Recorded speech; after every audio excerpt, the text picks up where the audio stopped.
Hey guys, Marianne Elliott from 360 Mortgage Solutions. So today what I'd love to talk to you about is the number one thing you can do while we're on Christmas holidays to get on top of your budget. So I meet with a lot of different clients, and without a doubt, the easiest clients to do finance for are clients that know their budget. They know how much they spend, they know how much room they have to move in their budget, and they know that when they're signing up for a debt, that they can honor that commitment. And the reason they know, the single biggest thing that I could encourage, or if I could encourage every person to do, would be to have a look at where your money is currently going. The reason that is the biggest thing you can do to help you with your budgeting is because it's going to give you an honest appreciation for where your money is currently going. With that, you can do various things. You can pre-plan. So if you've read The Barefoot Investor or you're familiar with the principles, you can pre-plan your 2023 budget based on roughly what you spent in 2022. Obviously, you'd need to increase it slightly given what the market and inflation has just done recently, but it gives you a good idea of where you're going to be traveling in 2023 if nothing changes. The other thing it's going to do is it's going to give you an opportunity to review where you are spending the majority of your money. Now, for some people, this can be quite a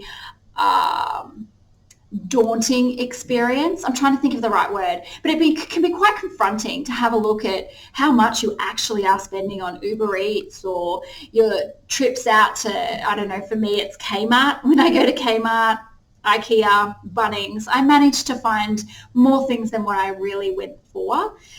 But it gives you an opportunity to then start putting your money to the correct places. So if you're budgeting for 2023 and you're pre-planning all of your bills out and you're putting some money aside into your spending, then that's letting you know once you've reached your spending cap for that week, fortnight or month, that you cannot spend anymore without going behind in your savings goal or your budgeting goal.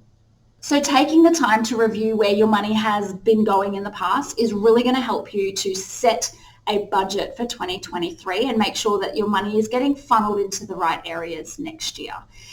The other thing it's going to do is it's going to help you recognize areas where you can really polish your budgeting.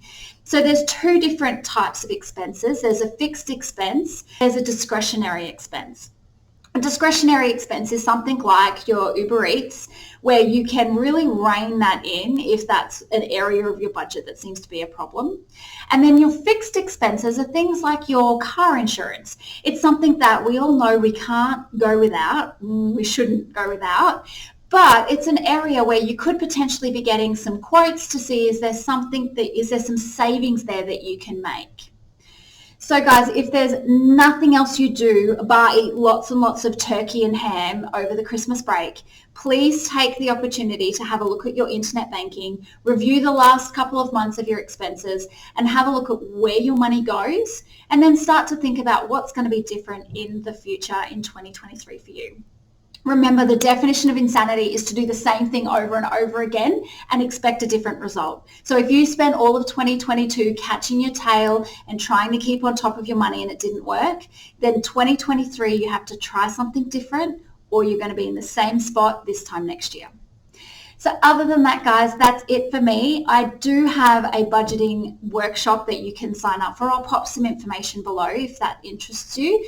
Otherwise, have a wonderful and safe Christmas, and I'll catch you in the new year.